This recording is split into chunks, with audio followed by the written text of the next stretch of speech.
Speaksies. This is the True Podcast. True Podcast. About a few acquaintances Forced to stay at home and have their feelings recorded. find out what happens when people stop going out. And start getting real. About toilet paper. We're your hosts, Scott and Erin. This is Panic at the Costco.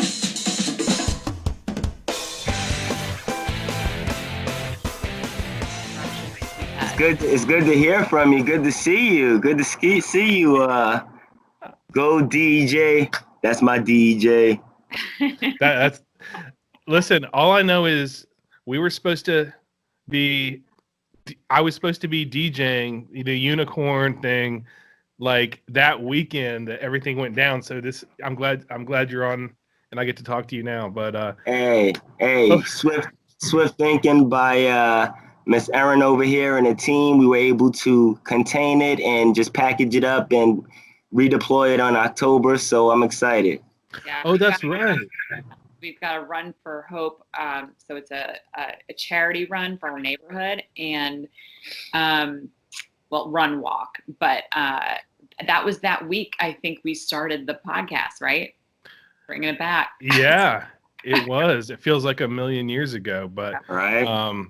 But yeah, this is cool. So we're recording. Let's just get rolling. If we have any audio issues, we'll deal with them. But first of all, I would like to thank Eric Morris, aka the Cat in the Hat, who just took a big hit off some bourbon right there. Or what was that? Irish whiskey? What? You know me well, friend. It is some bourbon. It is some Bourbon. bullet. I like a little bite. Okay, good. And then we've got Mike from Jersey, aka Jersey Mike. Listen, when he came downstairs, I was like, what are you your hair is like Polly Walnuts, and you're already perpetuating the Jersey stereotype. Why is I thought you got because it looks sexy. What's wrong with you? Represent. It's beachy. All I can do right now in this era. That's all I have. I have a question for Mike. Do you trim up your beard yourself? It looks good, man. What do you use? You got some clippers? Yeah, I use a combination of shaver on the actual beard and mustache and chin area, and I'll go with the number 3 on that. And then I'll use I'll take the guard off, and I'll do the lines right as best as I can. And then the neck, though, that always has to be straight edge. You know what we should do? We should just, since this is the first 3 dudes. Actually, no, it's not. The last episode was also 3 dudes. But I was going to say we should just talk about sports, the return of the NBA, and beard trimming this whole time, and just make Erin just be miserable over there. Just kidding. Are you up for the last dance? What? Yeah. He listened to that. You listened to that with me in the car. I was like, oh God, that was so dumb. Our last episode, I thought The Last Dance was a new Star Wars coming out because I don't watch Star Wars either. So I felt bad for you in that moment. I wanted to jump in because I'm like, I know she's gonna kick herself because I know she knows what The Last Dance is, but like you were put on the spot, so that's okay. Erin's all about the dance. Yeah, I'm all about the dance. I mean, God, yeah, of course. But it's like I always feel bad for those for game show contestants where you're screaming at them because you know the answer, and like you can see they knew the answer, but they just blurted out something really dumb. Like in that moment. Yeah, I mean, there's a whole like YouTube channel dedicated to that, which is so funny for our entertainment. I'm sure everyone got a nice laugh out of that. But also, I'm glad you felt sorry for me too, because a little bit, because I just knew, because I'm like, Erin is not the typical. I don't know. I mean, Mike obviously knows better, but I don't even follow the NBA. But it's like I know who Michael Jordan is, obviously, and I loved that era. I loved the documentary, and I knew you had to know what it was. But you were in the moment. You were like, "Oh, what was that? Was that movie about?" I don't know what you said, but it was like Love Hewitt. yeah. It was like, I know what you did last. It was one of those. But so anyway, I see Mike over there has his red wine. Is that what that is? That is. Okay, good. Well, we're all having a drink. It's a good week to have a drink. It's a good month/year to have a drink or 9. Thank you guys for joining us. So I think this is going to be our last episode for a while.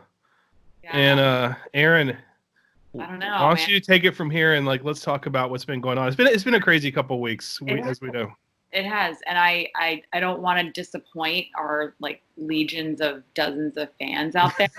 But Scott and I were chatting, and we think that this is the season finale of Panic at the Costco. I think we've had now, 11 episodes. Well, yeah. Before you go on, what's really funny is, so we Speaksies Network. We have a few different podcasts. We've got our main one, Origin of Speaksies. Then I did the Personal Records that had 11 episodes, and then Robert Banquet did an 11 episode run, and now this will be 11 episodes. I texted him yesterday. I said, "Well, it's going to be another 11 episode first season." So, itch, I guess.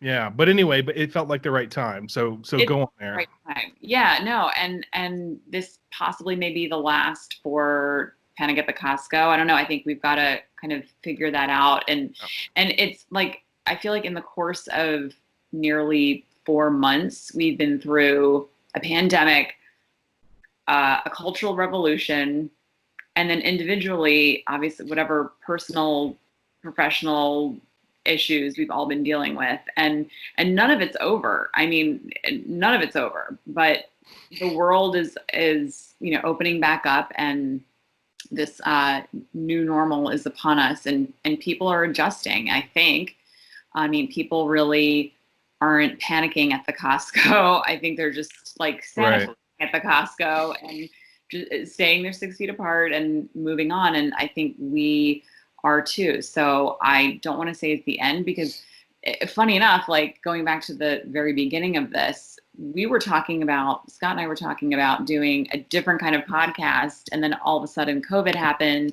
we pivoted, and then quickly threw this together in 2 days. So another podcast is coming, but it has really nothing to do with this. Yeah. So, yeah. We always there. Yeah. I think we said from the beginning, like, all right, you know what? Let's do this. We may do 5 episodes. Who knows what's going to happen? I mean, what we didn't see was, I think that I intuitively knew, and we all did, that we're going to be dealing with the COVID stuff for a while. I don't think we knew the rest of what was about to happen in the country. And so I think Panic at the Costco feels like we had this moment in time that we did. We'll see what happens from here, but this is a nice punctuation for the whole thing. So I'm really glad that we have Eric and Mike on. We're all friends. We're all people that know each other, and we can sort of talk about kind of like, what's the last few months been like? Where do we go from here? And then, we may do another, who knows? There may be a second season. We'll see what happens, but there will be, I'm sure, more podcasts coming from people in this group, but, So are you good, Erin, on that? I mean, that's you want to say? I think that's kind of just where we are, just being transparent about that. And, like I said, it's not to disappoint those hordes of people out there, but now listen, there will be something else coming. We have a good little following. We never talk about numbers. That's the thing. Me and Erin never do, but actually, our audio podcast has done pretty well. So, and the video, hey, we've got 16 YouTube followers, which you may laugh at that, but it's not that bad. So we're just hitting our stride, but Panic at the Costco. There's only.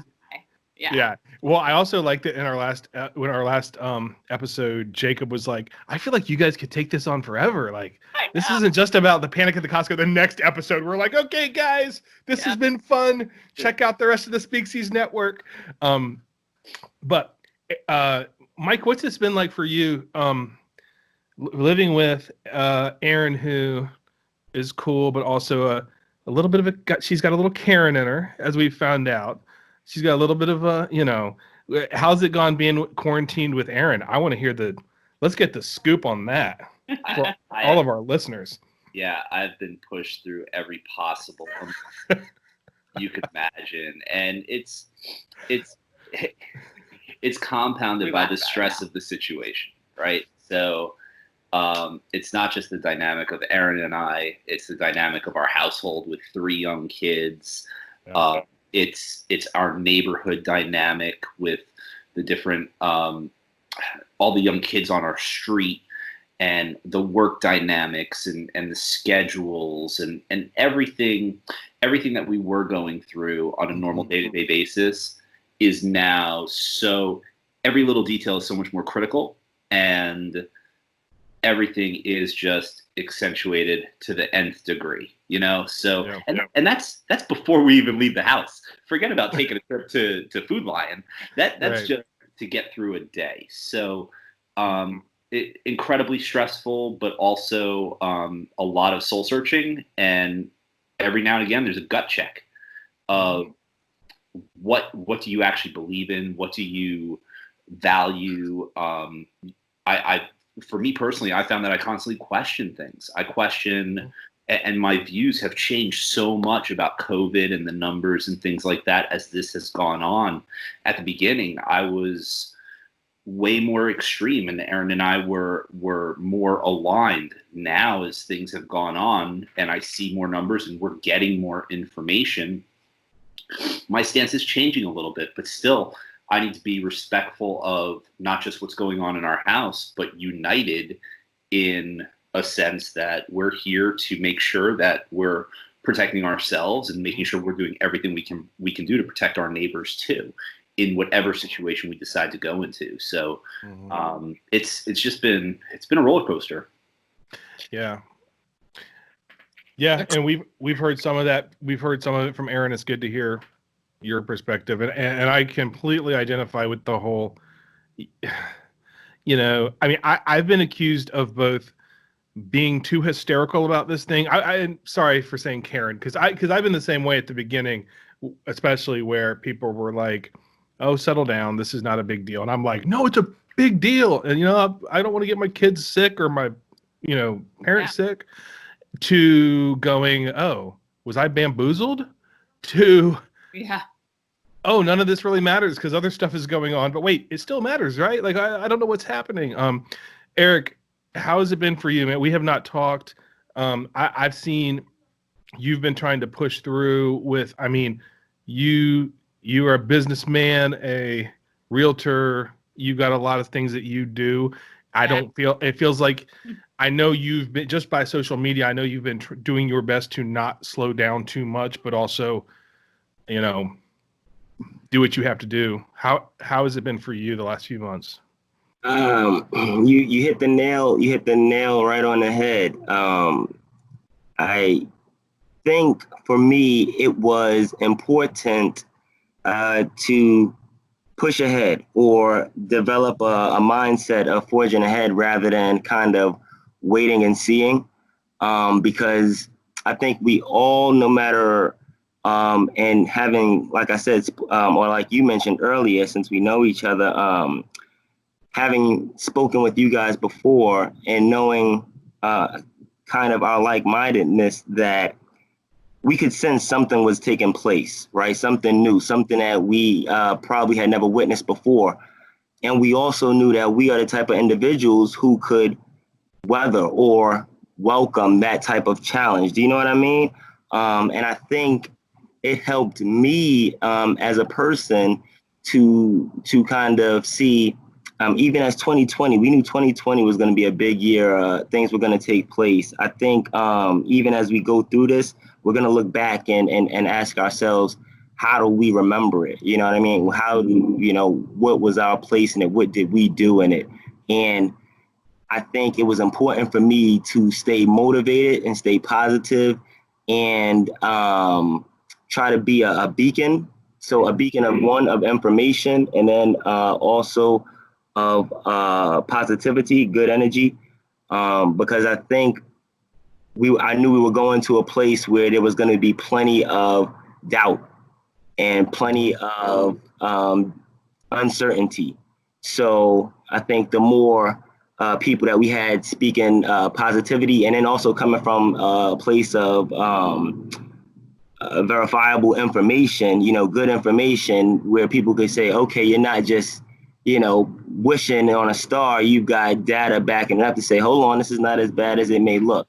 And so that's where the business aspect that you come in, like being savvy on the business end, and then also being conscious of the climate that we're in, to still just be positive and be a source of energy. Because you're in real estate, for those who don't know, which is like maybe one of our viewers who may not know that. You're in real estate, so I feel like real estate did it ever stop? All of the friends that I have that are realtors just kind of adapted very quickly, kept going. Because people had their houses up for sale, and obviously buying was going on, and it couldn't really truly stop. And you still had to show homes, and you had to be kind of one of the industries that just had to adapt very quickly to what was going on. Was there ever a slow period? Like, what was that like? You said it. I don't think there was ever a slow period. There was a period of transition, and like you said, we adapted rather well to that transition. You said earlier in your same delivery of what you guys wanted to deploy as entertainment, you were headed one direction, and then COVID happened, and you pivoted right at that point. I think a lot of realtors, that's what we did. I myself switched brokerages right in the middle of it. I was leading up to that decision, because of the realtor I wanted to be and the platform that I needed to be the kind of realtor I wanted to be. I was looking at a new place. And in the midst of this, I felt like this was an opportunity to just change direction and change it in a mighty way. You know what I mean? And I was already doing videos as a source of delivering homes so that people can get a different feel of a home's flow. So when COVID hit, a lot of people started doing the video and virtual home tours. I was already up to speed with that. So I was able to, go right in and transition with that and just stay relevant. Also a lot of my ability to stay present in this market was, again, having content, using different sources. I use a source called Keeping Current Matters. It's a great platform for content so that I can put it on my website, again, having data to back up the information. And I think, like you said, even your realtor friends can say that in the midst of COVID, where people, if we had a home under contract and then because of COVID, the person lost their job and was unable to fulfill the contract, there was someone right behind it because of our low inventory. So the market itself was able to sustain because the inventory is so low. Our 6 month, our inventory, I'm sorry, it's escaping me. Our inventory is at 2.6 months, which means if we don't list another house right now, in 2.6 months, we will sell out of all of the homes in our area. Under 6 months marks a seller's market. So with us being so low under 6 months, even though we may have lost some of the buyer's market because of COVID and because of job furloughs and such, the inventory being where it was able to sustain still a healthy market of purchasers. And that's what you're seeing out there. Yeah. And so let me say that again, because we got that echo back. Eric and I are both kind of somewhat in the same business. He's realty. I work for a mortgage company. And, I'm sure you're aware of this, Eric, how every single day there's a new regulatory thing that has changed. There's a new, underwriting thing that has changed because of this. But we're in this, time where rates are really low. As you said, the market's actually really good. So even with everything going on, this actually has been one of the few industries that has still thrived. So I felt very blessed to be in that position. And so, like, Erin, I don't know how comfortable you are talking about this, but I mean, you do what, like marketing, brand stuff, like how has that been for you? As much as you want to touch on that, because for us it's business, it's business as usual, but it's not, because I mean we're still Eric and I are probably still really really busy, but with different changes. But for you, it's got to be like one of the weirdest times ever, right? Yeah, I anticipated that, you know, once all of this started going on, I think I even said it maybe in one of our episodes, like I was really busy, but I felt like I was going to slow down, like real quick. That did not happen. Knock on wood. I do freelance work with ad agencies, and I do a lot of branding, and a lot of my clients are big developers, cities, mixed use developments, things like that too. So that really hasn't stopped. And one thing that we've had to do, like your industry, like pretty much every other industry, is pivot strategy, pivot messaging, look at images that we were using. Is this being insensitive? Are we communicating the right information? I'm not PR, so I don't put out a lot of those in these uncertain time kind of messages, but I've had to do some social media stuff and really just look at things more of a like 10,000 foot view and say, okay, how is this going to look? And nobody knows how this is going to look in a year.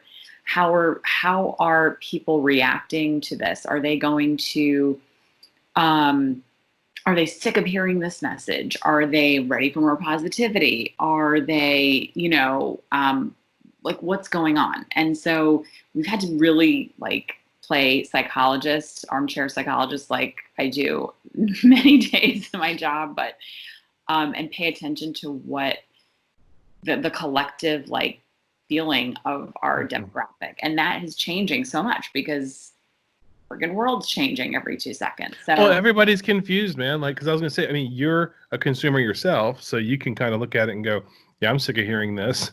Yeah. But everybody's different, and I've never been as confused.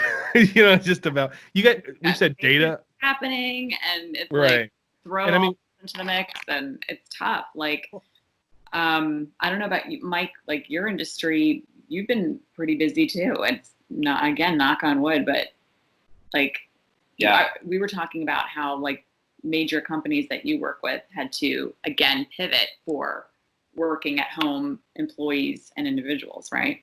Absolutely. I don't feel like I'm going out on a limb here because Charlie Munger from Berkshire Hathaway said this first, but a lot of leaders, business leaders in corporate America were paralyzed to make a decision. And during the first 8 weeks or so of this pandemic, and now we're starting to see,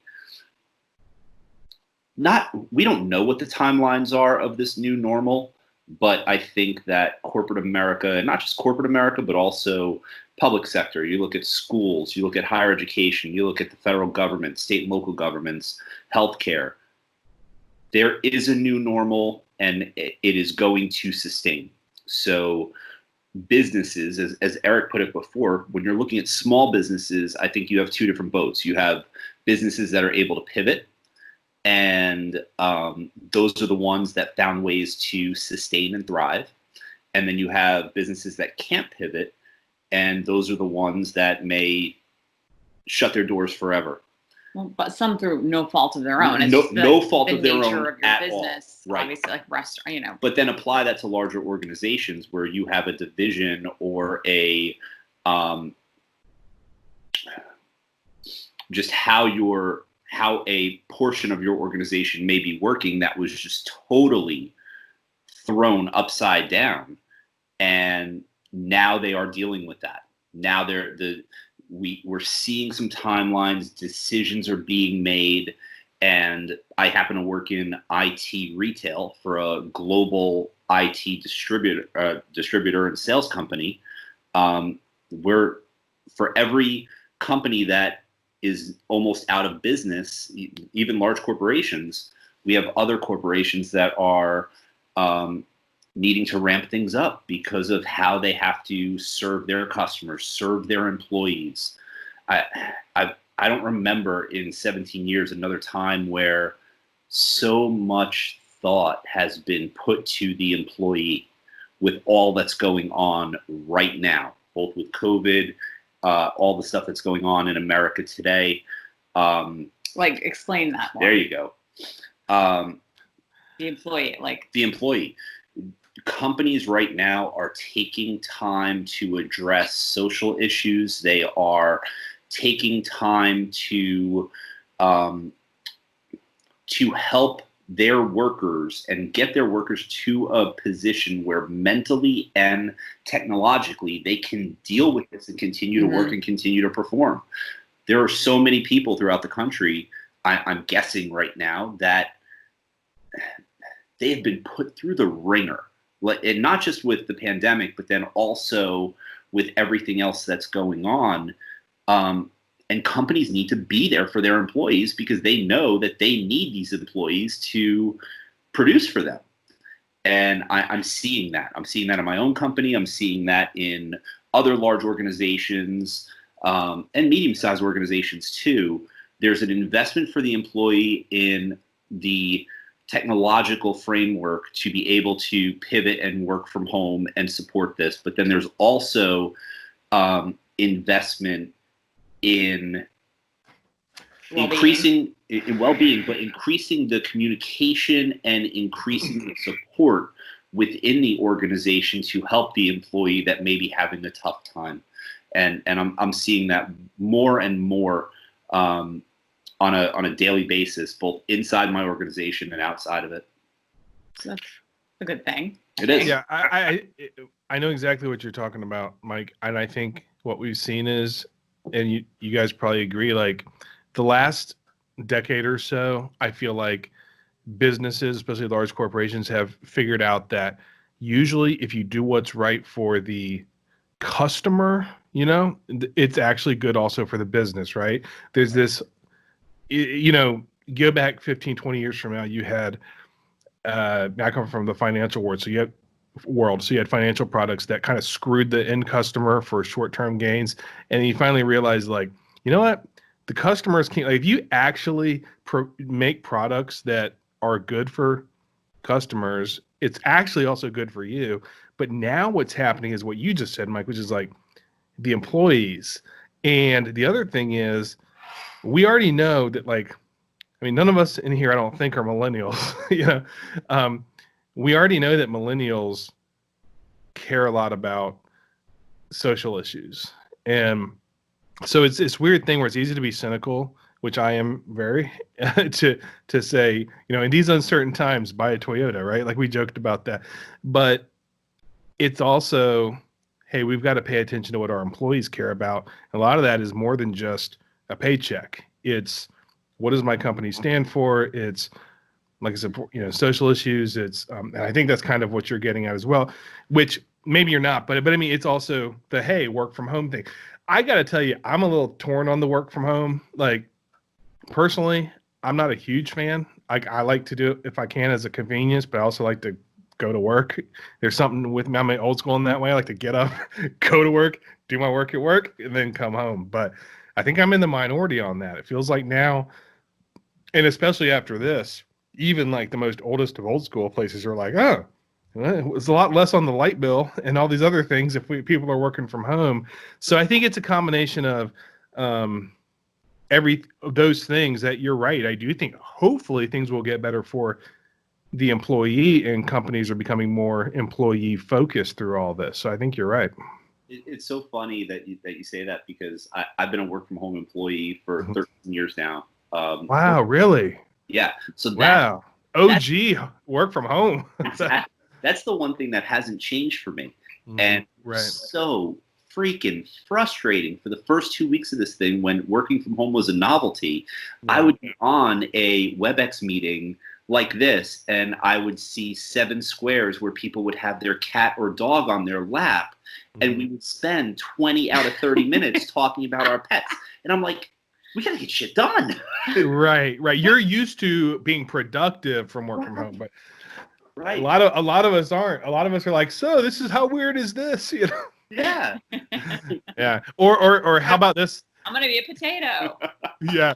It smells like roasted vegetables in here. No, but roasted peppers. I got that wrong. Sorry. Peppers. But no, but I was on a WebEx today, and the meeting was supposed to start at 10, and for 15 minutes, I can't figure out how to download. I'm just gonna call in, like, just click the button that says install.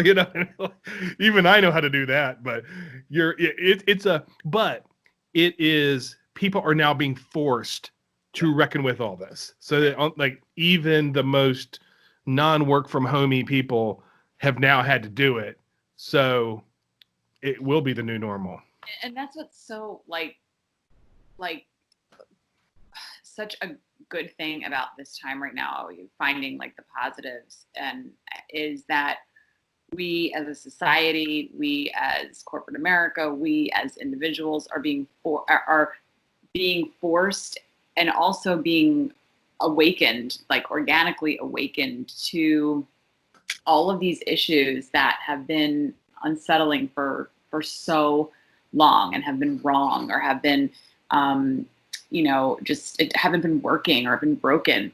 And so having a cultural revolution and a pandemic going on at the same time, like, so much has been brought to the surface that has needed to be addressed for so long. So, like, we've questioned in this podcast so many times, like, what is, the purpose? What is there? What's going on? What's going to come from all of this? What's going to come from all of this? And we were so uncertain, is there a light? And I think that there is, through all of the destruction and all of the illness and everything, comes that rising of the phoenix, I guess, kind of. And it's, for me, I think that's a positive. Yeah, we have to come out stronger from this as a species. As a species, yeah. Forget society, forget nation. As a species, we have to come out stronger from this. Well, as the great Kelly Clarkson said, what doesn't kill you? Of course. Makes you stronger. Yeah. She also said, behind these hazel eyes, but that's not doesn't apply here. But no, you're right. I mean, we've it's almost to the point of cliche where we've talked about, well, one of the silver linings of all this is, but Erin and I were texting earlier about planning for tonight, and I was just like, we could have never seen what was coming. This podcast idea came in like 2 days, and it was like, let's just get on and talk about what's going on. And it's been a wild ride. And we didn't do one last week because we didn't know what to say. To be told, I know that I didn't, and I kind of still don't. It's like we're trying to roll with everything that's going on. But I do think, Mike, we'll come out stronger. I hope. I hope it doesn't get worse before it gets better. But well, I kind of want to go back, and I'm going to start with Eric. Yeah, he is Mr. Positivity in my eyes, and you have been like, I can rely on Eric to always have a smile on his face, to always, say hello. He is just like the nicest human being. He writes the best cards, has the best line. So, like, ever feel like crap during this whole thing? Yeah, I want to hear that too, because Eric is such a positive beacon for a lot of us. Like, really. Yeah. He always starts the podcast like asking everyone how they're doing, and a lot of the times we'd hear fear. I was the anxious one, and uncertainty, and just all of those emotions. And how did you ever feel like, gosh, this sucks today? No doubt. When I find I'm at my most vulnerable, when I'm empathizing with my children or someone who's not as equipped to handle what we're going through as I am, you know what I mean, to compartmentalize or to, segment and get through it. That's when I find I'm at my most vulnerable, when I'm thinking about what the children must be going through. As far as, the fear of this in its entirety, I am definitely just like all three of us, all three of you guys have said, and I also concur that there has been an awakening. So I say that to say, oh my gosh, I blanked out. Now I'm sorry. I said, Beauty of editing out. oh my gosh, I got so no, because I got so emotional. But I was saying that just like, well, you were asking if I ever get nervous or worried. I absolutely do, because it was an uncertain time. But I think we all know, and I try to put it in all of my social media, that a lot of my energy I draw from faith.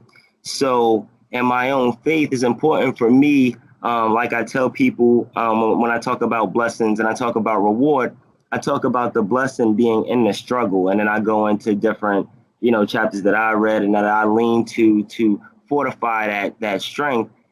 Yet, what it is it's important for us to, as Mike said, and as you said, rise as a phoenix, or come out stronger after having been tried, because I think that's the testament of what we will become from it. So that's the wisdom in it. If I could look to the future and say it's our job to, like Mike, that's exactly what Mike is saying. Mike is like, we have to get through this. We don't have an option.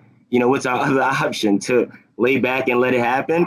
No. So I'm with Mike. It's like, we have to get through it. And in my head, I have that wisdom knowing that we will get through it. It's just up to me to put the pieces together and, again, be that energy to get through it. You know what I mean? And the way to do that is with information, is with me being what people rely on me for. And if that's real estate information, then I want to have that information. And again, in a positive light. I don't want to be a source of confusion or a source of uncertainty.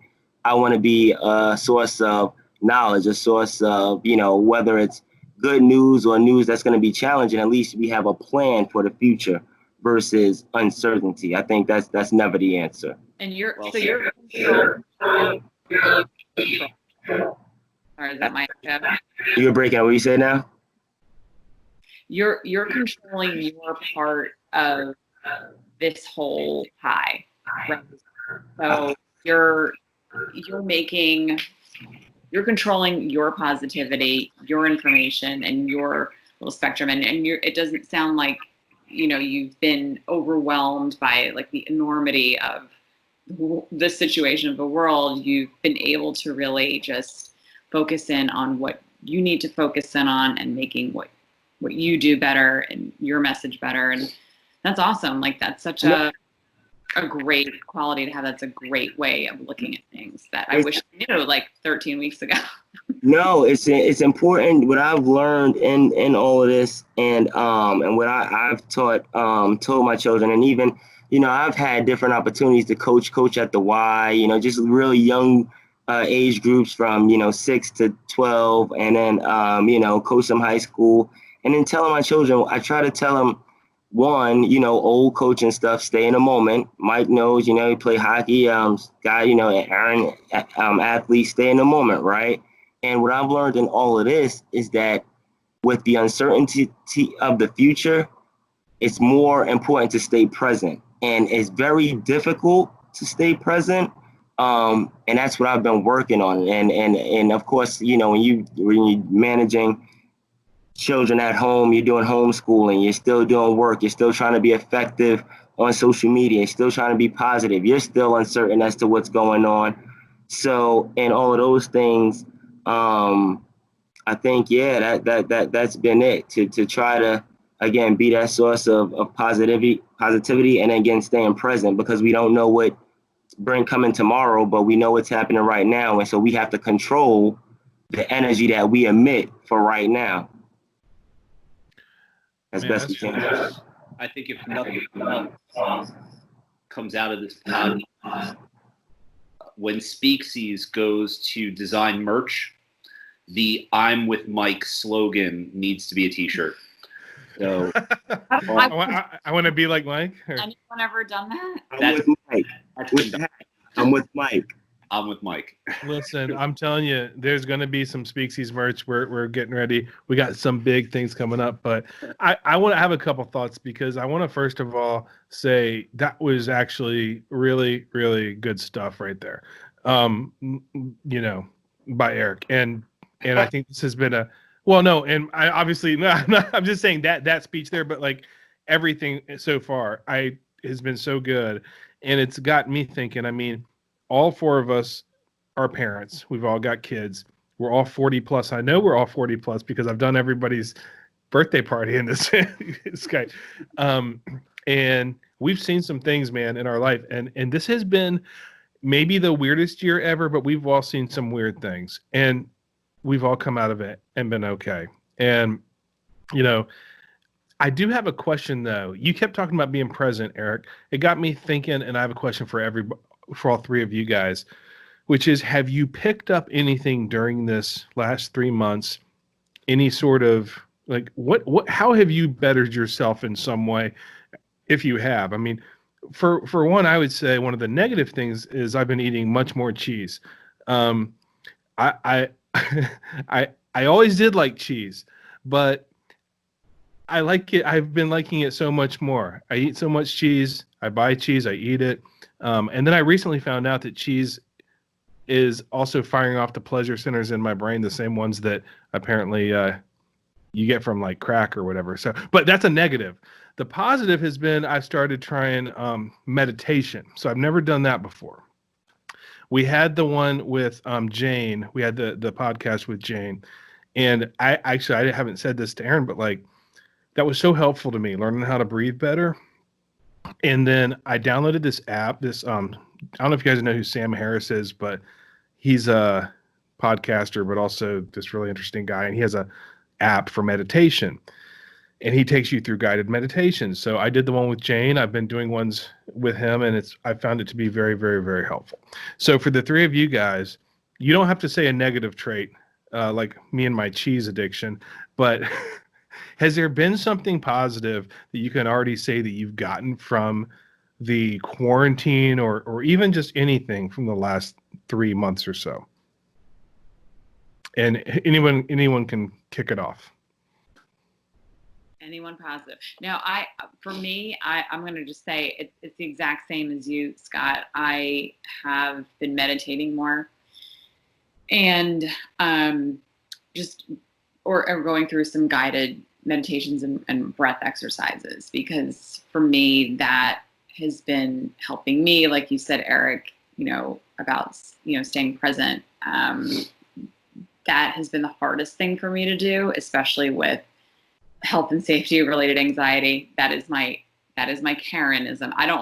Karens, by the way, have been have been used in all sorts of really bad scenarios lately.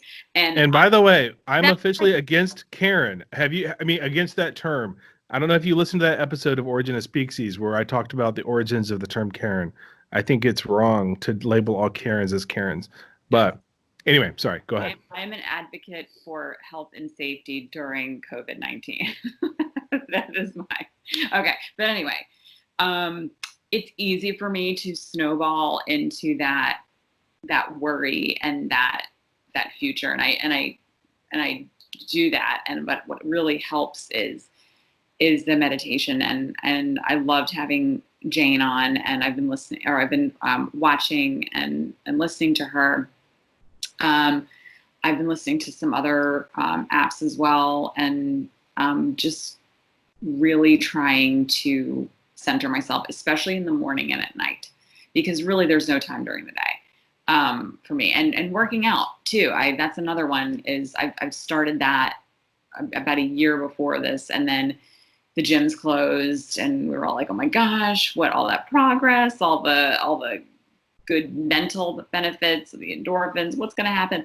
Even and momentum. And luckily my gym pivoted and learned how to do all of this wonderful stuff online.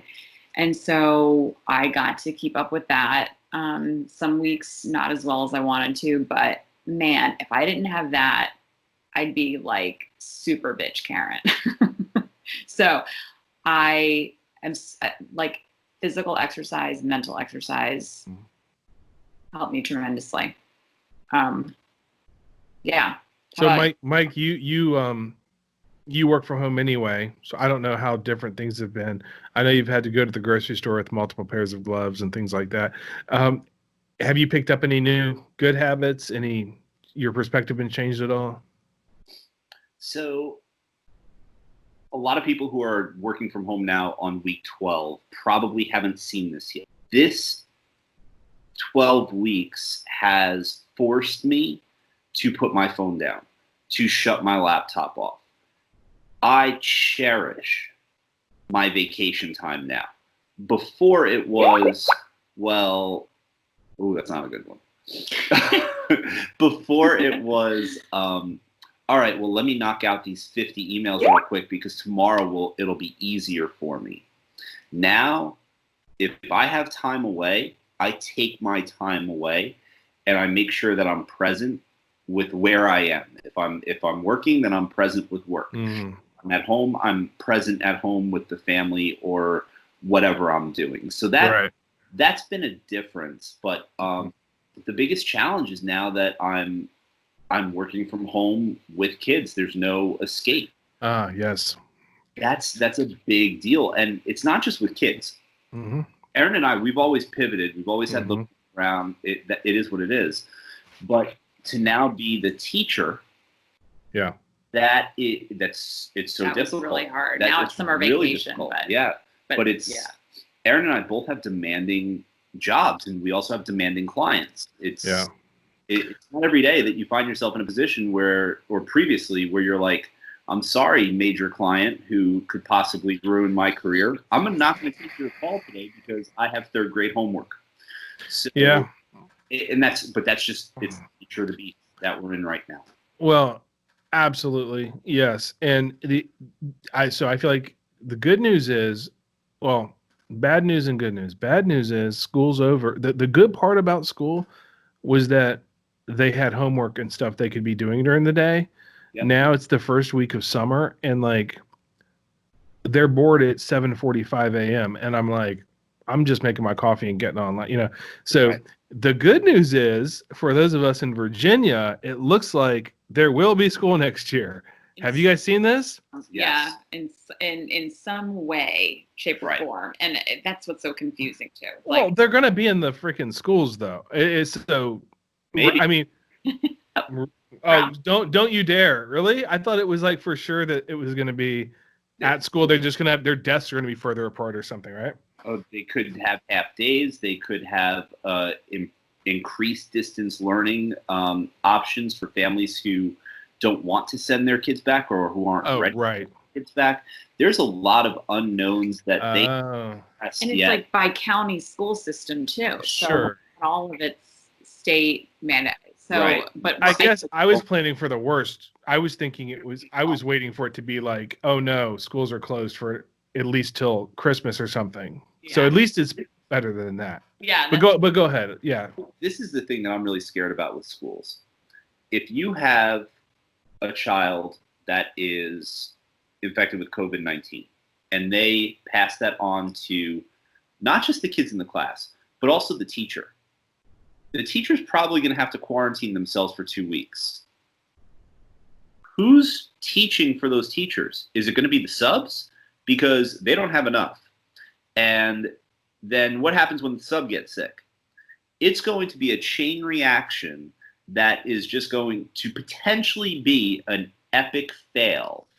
Well, listen. Onset. But that's not to take all the positivity away. Right. No. But no, it's fair. And this may be in poor taste, but as I told Erin earlier, if we have to, our second season could be called the second wave. I mean, because not just the fact that you're right. I mean, that's all very fair, but we don't know what's going to happen. I mean, we're reopening now. We have no freaking idea in September if it's going to be.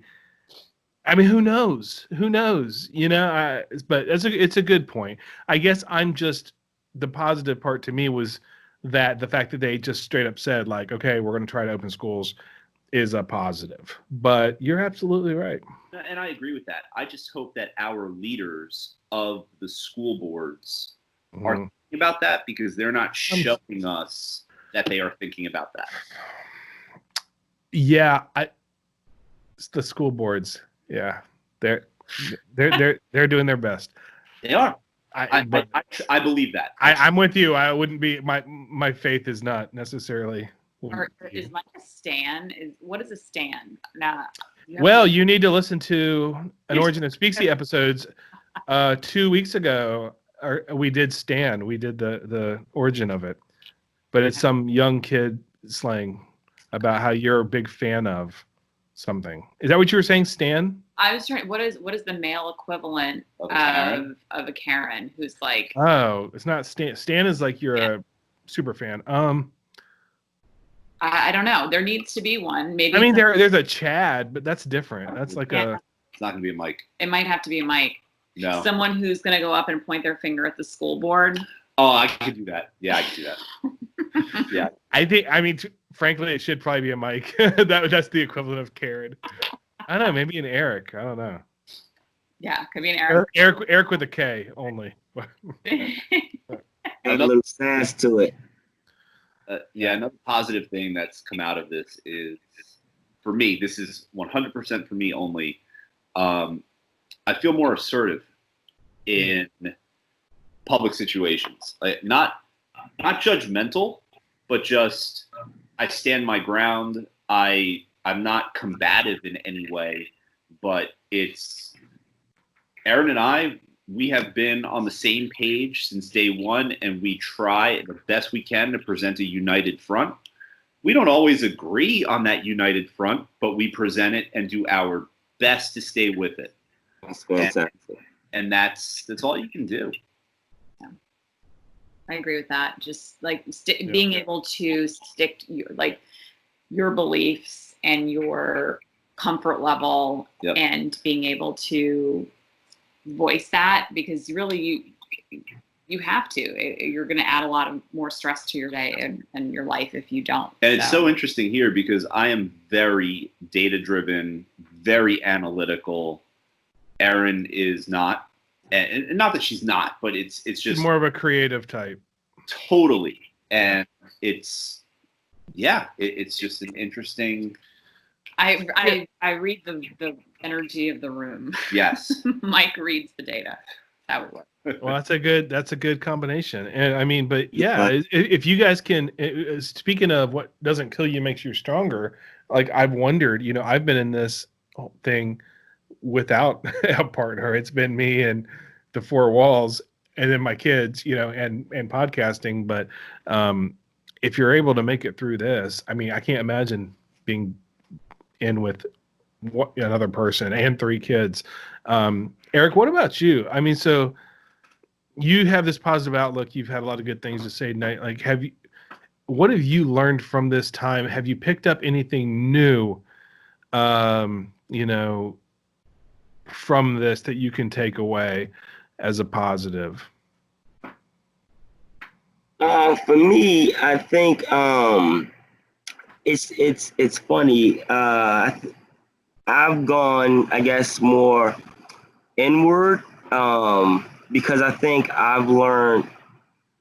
I don't know if it's one if is a counterbalance to the other, but or I'll say and because I don't like to say but and the fact that I've given so much, I guess, outward that I'm also learning the areas that I'm lacking just on my own housekeeping and self-housekeeping, if that makes sense. I'm seeing if I'm giving so much out, if I'm taking care of either what's closer to me, or if I'm focused on my 25-meter targets as much as I'm focused on making sure we're focused on getting out of this 300-meter target. Like, right. If I'm so focused on making sure we have the momentum to, sustain and make it through this, I'm neglecting what's happening right now and being present. So I think the positive for me is to take a look at myself, and that's really the hard part. I think Mike was talking about those things that, you know, might make you scream. It's really the self-reflection and the time when they say, okay, you got so much to give out. Now, don't forget about, you know, your house and taking care of your house and taking care of family. And again, just keeping some of the energy for the family and doing those things that are the hard things, making sure the kids are reading a book and not just saying, okay, you play your video game while I go work and go, you know, take care of business and be on social media or something like that. I mean, this has to be a balance. And I think the positive for me is going to make me stronger. We're talking about being stronger is looking at myself and looking at my faults and working on those faults when I have the time. Is that a weird positive? I don't know. No, Not at all. Everybody has their, like, I feel a lot of people have had their personal come to Jesus moment, and not literally or figuratively, but and that's important too, right? Because it's only going to make you hopefully grow as a person. And sometimes, like, yeah, I mean, there have been many times where, like, oh my gosh, you just give so much to your kids, to the universe, to relatives, to friends, whatever, during this time where you're like, oh my God, and it's not about not having the time to wash your hair or, you know, relax. It's just your mental health, right? Too, like being able to take care of your mental needs, however you do that. So I get it. You have to recognize, no matter how serious you took COVID or anything else that has happened over the past 4 or 5 months, you, your neighbor, your loved one are under an unprecedented amount of stress, and that wreaks havoc on your body.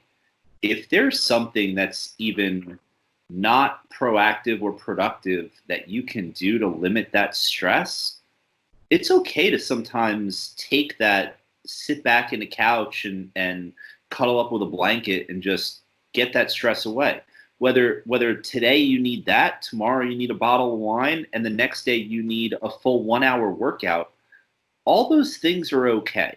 And you just have to forgive yourself, keep moving forward, and do whatever it takes to get your ass up in the morning and face that day. And whatever comes along, hopefully you have the love and the companionship of your family around you to deal with it.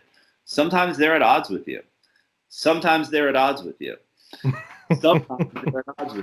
But when they are, at the end of the day, you just have to be side by side and moving forward and embracing whatever you can with love and just a drive to move forward. Even if one day you have to curl up in a ball and wait till tomorrow, that's okay.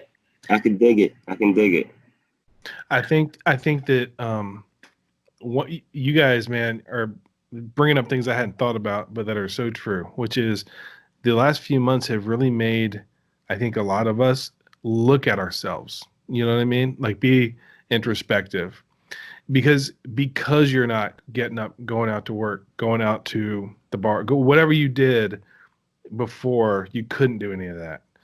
And I know for me, it's been a journey these last. I'm very open about my struggles with mental health, man. It's been a up and down, and I'm in a really good place right now. But like, I had to face some things. You know, when you're at home all day by yourself and night, it's like you have a lot of time with yourself. You're not with your coworkers, you're not with your friends, you know, whatever.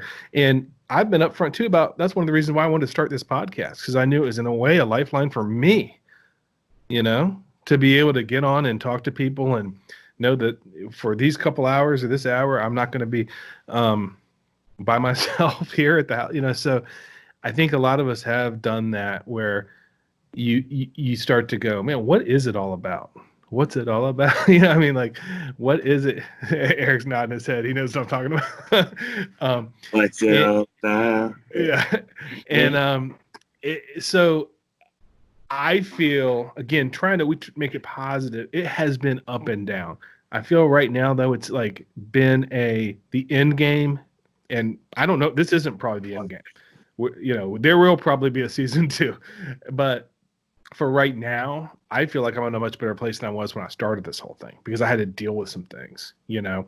And like Mike, like what you were saying is like, you know, you do have to just sort of deal with what's in front of you and try to come out stronger and better from it. So, You know, I want to jump in there because I know it's important for me. I think you guys know me. You know, I speak as positive as I am, and just always trying to be in a place of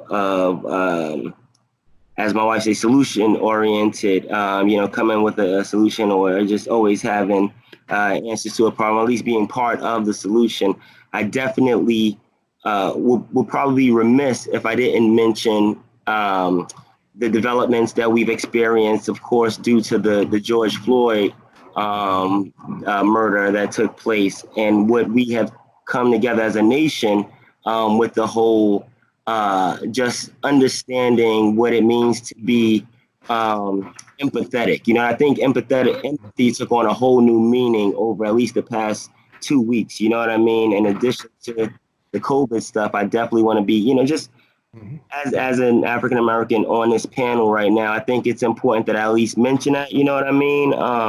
Because it's something that I recognize from all of my friends from all different backgrounds that we have been able to come together in the midst of a pandemic.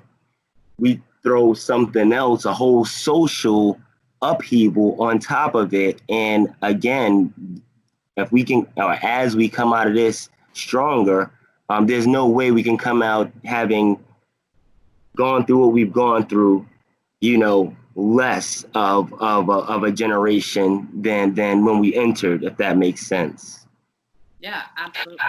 And what's so amazing is that through a freaking pandemic, you know, we have socially, culturally awakened, you know, and been able to, and are in the process of, in the process of realizing. We talk about introspection. So many of us have had a good hard look at what we have done, like our lives kind of playing before us. Like, you know what? I've recognized this about myself. I've recognized this about myself. This has to change. This has to change. And, you know, we're going through this there's not going to be any other time like this in history. It's just happening in real time, right? It's like, yeah, it is. Time, and it is fascinating, and it's also extremely important. And we not only have to be empathetic, which I think is, but we generally have to be reactive and be change. I mean, we absolutely have to be that change. And galvanizing like a force, right? Not just understanding, but actually implementing and acting on that understanding. I know what you mean. I think that's the part that scares me, though, about this. And it's that this is so powerful right now. This is so necessary in this world. It's been way too long for this to finally happen. We need this revolution as in this real-time environment. My fear is that something else comes up and takes the spotlight off of the message. Amen. If that is COVID-19 part 2, Right. something else The election. I mean, the election. Yeah, the election. That's a great one.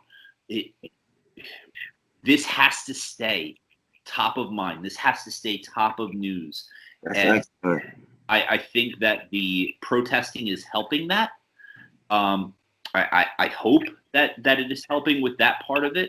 But that's my fear about this, is that the new flavor of the month, or the moment actually in real time, is going to take the spotlight off of this extremely necessary and overdue conversation. That the media's right. next new thing. Yeah, it's flavor. That's right. I know it. That's fair. That's totally fair. Amen. How do we prevent that from happening? Is continued action, obviously, but you control. How do you control? Well, you said implementation. I think Mike said implementation, or Eric. I think, I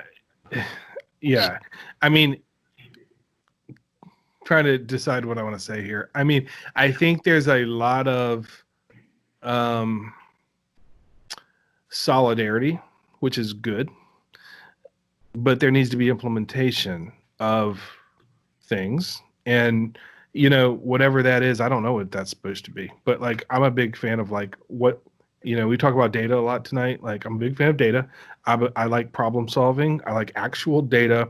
And I'm an emotional person, but I like to take emotion out of it when it comes to implementing things. So, like, let's.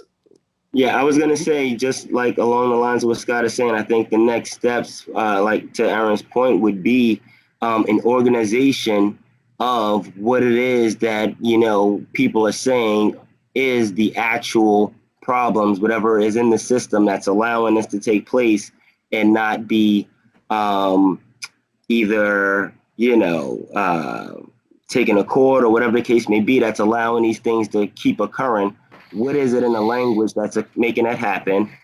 Somebody organize that information and then systematically attack those points and affect change. I think that's what's like, right, Scott? I mean, exactly. It's like, if it's splurged, it's got to be purpose driven. It's got to be with the idea of correcting what we all recognize to be a wrong. So if it's going to be, I mean, I think one of the things that makes things so complicated now is that there are so many tendrils and fingers to this whole thing. Right. What are we talking about? Are we talking about police brutality? If we're talking about that, then let's deal with that. That's an issue. Like, there are ways that we can tackle that. Like, and it should happen. It has to happen, So I think focusing on that, but it's just so complex right now. I think that's why what we're seeing right now, there is a lot of confusion. The way it's being covered is interesting. But I mean, Mike, I don't think again, we're all in our 40s. We're alive for the LA riots. Like, this is another ball game. What's happening now? We were just talking about that. Yeah, today. I agree with you. This is another level. This is. So I don't think we're going to move on to the next thing. Like, I don't think if this can overtake COVID-19, what's happening right now. I mean, we have the 24-hour news cycle that if some famous person gets caught cheating on their spouse or something, we forget about that the next day, or whatever it is, or whatever murder happened. Like, I think this is a step change happening right now. I hope so. I'm about to say we'll see. Mike is right, because I'm telling you, our attention span can be quite. I wouldn't put it past. It can be quite short.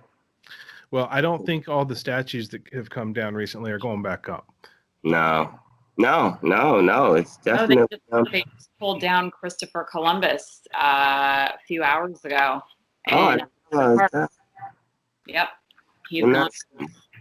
And it's funny because every time we'd pass it, we used to live over there, and every time we'd pass it, my son, he was learning about, Columbus Day and all of this, and not to get too far into it, but I would like to educate him on the real Christopher Columbus. And didn't he tell his teacher one time for Columbus Day? Yes. That some pretty bad things about Columbus, which were true. But I was like, We weren't good filterers when we just had one kid. Yeah, Now that we're I can see him. 3, we pick and choose our words a little I bit can better. see him setting the record straight. I can see him setting the record straight. I can see that. definitely. But it's I don't want you don't want this to be a wait and see thing, Nope. right? You want it to be that continued momentum, and like I don't even want to say I hope that it does. I will do my part to make sure that it does. And I don't want to be one of those people who are like, oh, this is too bad, or oh, this is good, because that doesn't do anything. You really do have to take individual change. And I think it's just effective things like, and not to stay, because we definitely, we want to talk about, we don't. I think just things like probably someone showing that they recognize the different food deserts in the, in the different, populations, and trying to put like effective supermarkets with fresh foods and good foods in all population areas, whether it be underserved, the lower income, or the more affluent, and also information technology opportunities. Definitely maybe if these data companies can put hubs in neighborhoods where people can't afford, a network, but somebody, these data companies, only if they can put a hub or, pay for a service in a neighborhood, and just, have data points where people can go and have information technology. I think those things like that is kind of what makes people feel part of society versus apart from society, addressing it at that. Yeah, things like that. Just the food and just information, just things like that. Yeah. Well, that's implementation. That's problem solving. I'm all for that. Like, let's figure out, right, if there's areas where there's not access. I mean, they do have a term for that. I'm trying to remember what it is. It's there's a term for where you can't get. There's areas, they call it something, I can't remember, but where there is not access to fresh food, things like that. They're all that's it. Thank you. I mean, like, this is what gets me excited, is the identifying of like, what's the root cause. My work background, it's like process management, risk management. It's all about data, and it's all about let's find out like what's causing this. And we had this exercise we did called the 5 whys, right? Very simple. You may have heard of it, right? But it's like, okay, well, why do we have this problem? Well, then, okay, why is that happening? And you just keep, and it actually works pretty well. There are many exercises like that. What is the issue? And then let's start taking steps for that. I do think, like, the world is at attention right now. You know what I mean? So the attention has been is being given to this area. Now let's start coming up with solutions. I think that personally, that's one thing I struggle with, which is like, yes, I admit and absolutely agree that these issues exist. Now what are we going to do about it? Mm-hmm. Like, and maybe and there are people at this point still, like, if you're at the point where you don't think there's an issue, then all right. but we got it. But like, sponsor us anytime soon. I don't think that's, I really feel like we're at the point where there's enough people that can see where there are very specific issues. Now let's start. But what I don't want is just grandstanding, or what I'm saying, like, without getting too political, like, let's do stuff. Let's not just, we got the solidarity, we got the fact that the understanding is out there. All right, what are we doing now? So anyway, that's where my head is with a lot of this. So Eric, your examples were great, were good. Point, Scott, and I think it comes down to, and not to get political, this is not a political right-left thing. And you go back through multiple parties, and in this country today, there's a lack of leadership. And yes, agree. I'm not talking about the president. I'm not talking about any one area. I'm talking about just in general. There's a lack of leadership within this nation, and that has got to change. And with Right. with the next generation, there's always that promise of leadership and change and all of that. And I feel like for 30 years or so, and maybe because, hey, that's where we are, maybe we're the problem here, but it's a lack of leadership that's systemic within our society. I mean, as Whitney Houston once said, the children are our future, and they, of course, they are. And they always have been, and they always will be. Actually, some would say robots are the future, but the point, your point is very well made, Mike. Which is like, my thing is, though, we can't count on politicians. Like, we shouldn't. No. The answer is not the answer is not government or the politicians. Like, it starts with like communities and like, and maybe that's what we can take from this. People are being mobilized. People are energetic right now. Like, what are some really practical ways? And I've seen some people, what are some practical ways you can do something versus making it political? Because I don't trust it. When was the last time there was a political leader that you felt you could look at as a great leader or that would really do anything? I mean, that just saying. I mean, I think what Mike was saying, I think he just said leader or leadership, not even from politicians or from, I think, just general leadership, like people stepping up and being that voice or being, right? Not necessarily if it's from a political standpoint, just leadership, just right. A lack of leadership, whether it be in the corporate sector or just people making decisions. I mean, children, I learned in the Army about decision making, from having served in the Army, just, either don't be afraid to make a mistake as long as, you want to make a decision and have effective tools to implement that decision. I think a lot of people don't do that. Some people are, or more than not, are scared to make a mistake. And that kind of reduces, again, people making effective decisions. I don't know. What do you think about that? I agree with you. I think one of the challenges, and you bring up the military and the fact that you have a chain of command and you're driven to make a decision as a leader. It's going to be a good decision or a bad decision. You stick with it and you move on. I feel like our systems, specifically in government, hinder the ability to make a decision. And so much of that is driven by outside influences, such as polling, such as financial contribution. Absolutely. It definitely. I just want to make sure people heard what Mike said because it cut out. But you said social media and it cut out. That's a huge one. So go ahead. But yeah, it's because people, Eric or Mike, this is my debut, guys. I know.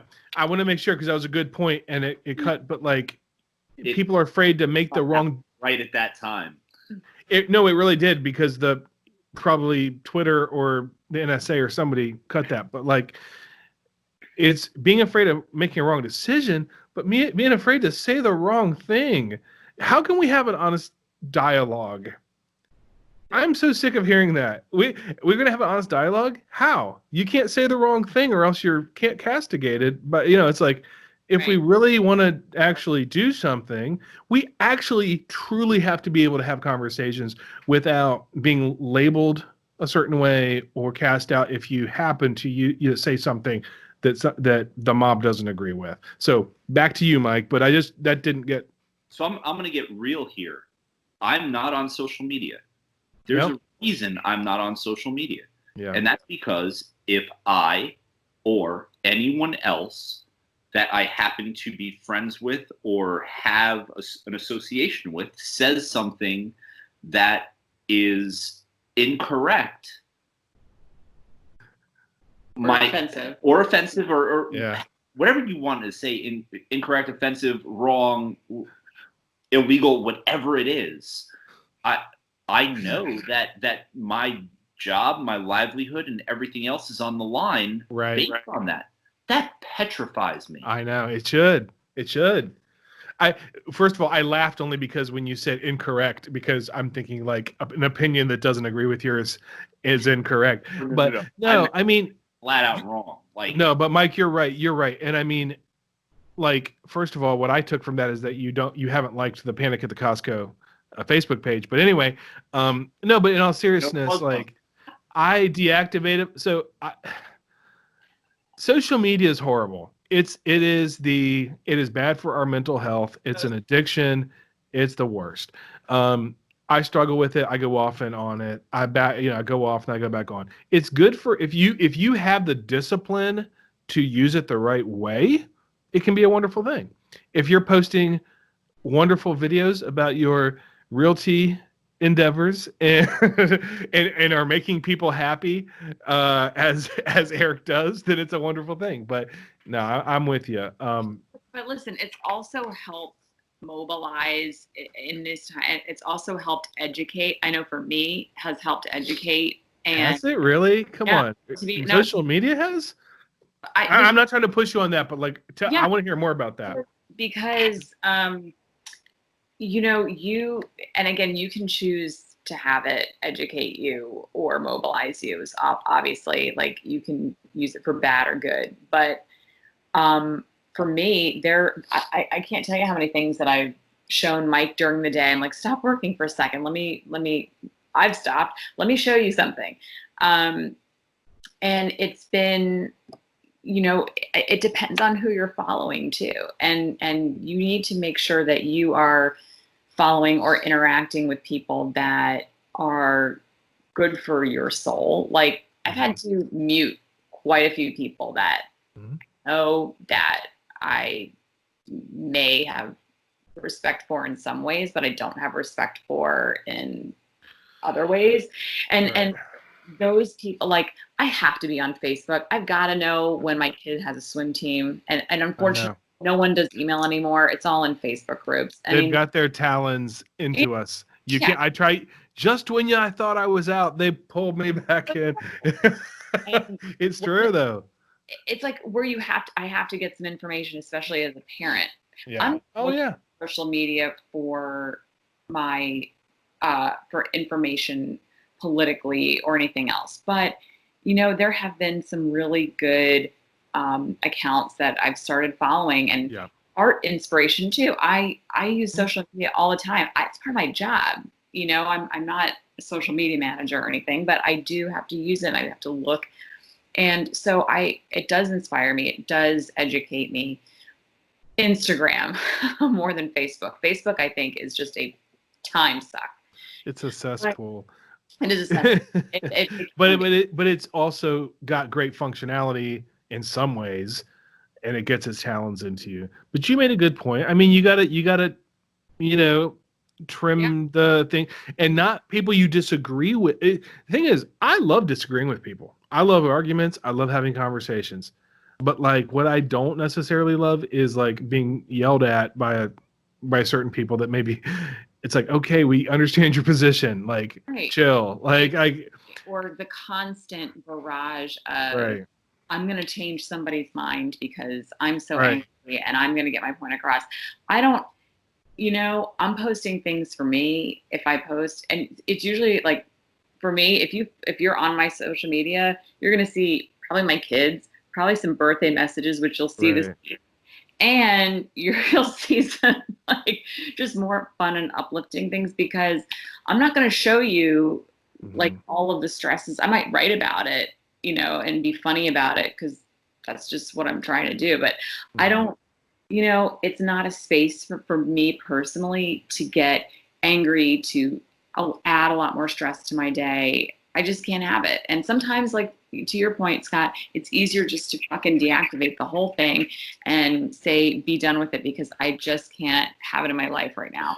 And I have been there too, many times. Well, you don't miss it when you get rid of it. You feel wonderful. You don't miss it until you need it for some other thing in your life. I was just about to say, I'm coming from a standpoint where I actually did not get social media until I became a realtor. I think I had Twitter, and then I wasn't very good on it. I saw the need for the presence in social media for what I do. And I also now see where I can't, I feel like I do have to toe the line, so to speak, with my content and what I do put on there, because I want to make sure that I'm always seen as objective. I want to be seen as someone who can give an objective. I mean, almost, as a real estate agent and a realtor, um, I want to be seen as someone who can give me effective information regarding, my real estate without implementing a whole lot of social or a lot of any kind of, you know, other implementation that might cloud my judgment or cloud your judgment or cloud our relationship or your ability to be effective. And I think I try to not necessarily toe the line, but just balance that out, because I want to make sure that my content that I deliver, again, is positive and also kind of community based, because that's my ultimate goal. You know what I mean? To build community. So I've been able to just really kind of steer clear of being, too overly Eric Morris personal, rather than Eric Morris, the husband, the father, my representation of my community. It's important to me that I represent, my friends well, that I represent my family well, that I represent, that part is important. For some people, it's important that they're heard or that they get their message across, For me, I think for me as a business person, I think it's effective for me to be important that I represent the things that I want to represent, that I represent them well, and objectively. As we have shit on in the past few minutes, I can't imagine that social media has been a saving grace for so many people who are disconnected during this pandemic. Yeah. I have to believe that. And I can agree. Scott, I don't know if you just heard that, but Sorry, no, I had to step away. No worries. I was just saying that as much as we've been shitting on social media, actively, I've got to believe that it is a saving grace for so many people out there who, over the last 12 weeks, without that, would have felt so alone. And I do agree with that. Just so an insurmountable amount of sadness and solitude that social media probably saved those people from those feelings. Well, let me give you another angle to that. So, okay, social media we think about usually as Facebook, Instagram. I don't know whatever else the kids are using. I hope none of y'all use TikTok, because if so, TikTok. You have a TikTok, Mike. I would love that. That would be a twist. Mike has nothing, but he just has a TikTok. But anyway, I don't know what you just said. That's hysterical. Here's the other angle on it too, which is, I mean, y'all know, like, I've been divorced for a few years. I have met friends that from other parts of the country, just randomly through, social media or whatever.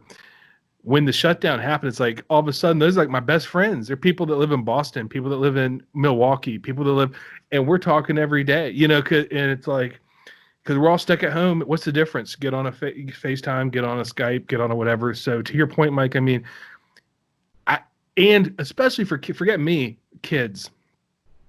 Can you imagine being in 7th grade, like my son is, or 3rd grade, like my daughter is, and you can't leave the house for 3 months, or you're like, I can't imagine that, because when I was in 7th grade, I was with my friends every single day. I was riding my bike to their house. I was whatever.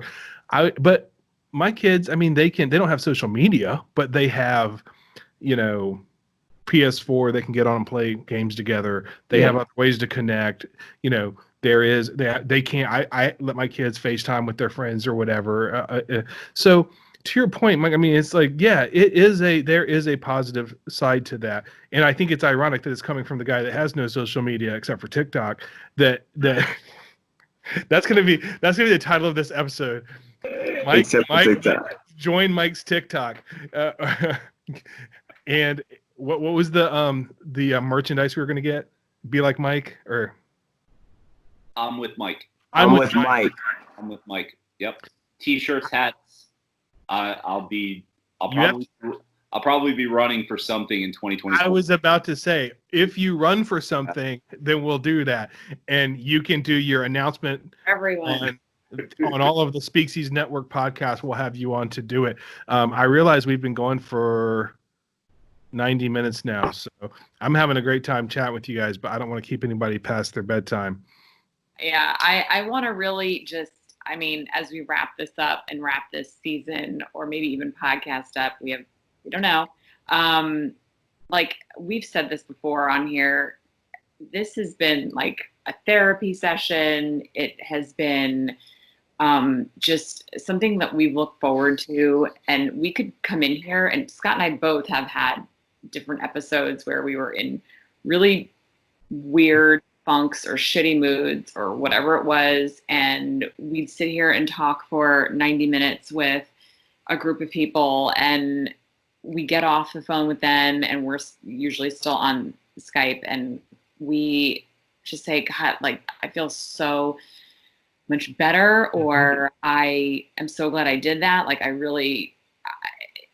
just talking to other people about it and knowing that they're going through a lot of the same things that you are, or, getting inspiration from somebody or seeing things in a different way has been, over these 12, 13 weeks, so important for me. We talked about meditation and, physical activity for me and for you guys, different things that helped you stay positive. This has helped me tremendously.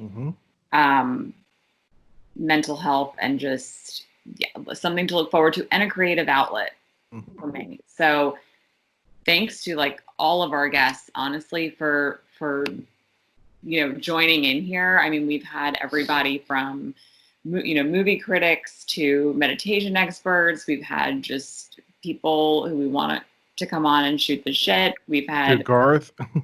His own category. Own category, to new moms, and I wonder if she'll have the baby. She may have even had the baby. Yeah. It has been such a learning experience. So awesome. I just am so grateful to everybody that was part of it and listened too. I mean, yeah, I know that I echo what you said, Erin. Like, and I know people do have listened and have watched, and I've gotten the feedback that it's been a good, way to sort of have those conversations as well, even just listening. And so I want to thank all of our guests that have been on the show as well. Eric, thank you for being here tonight.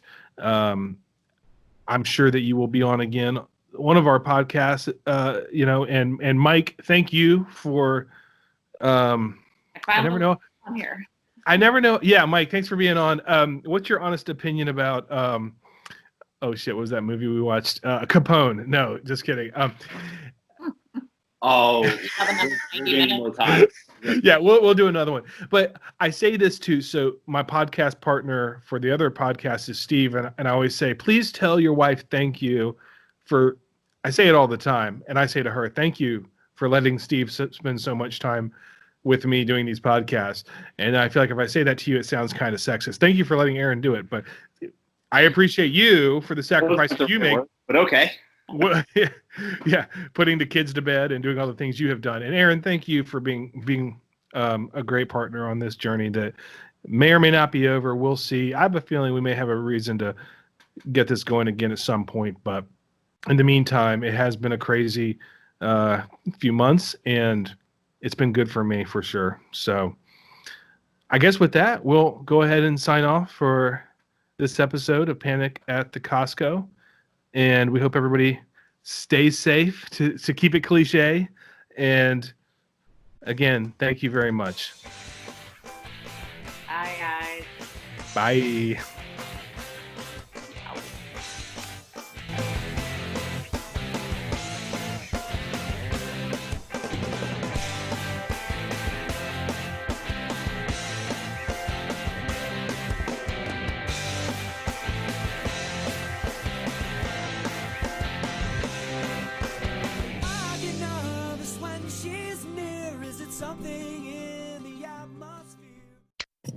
Speaksies.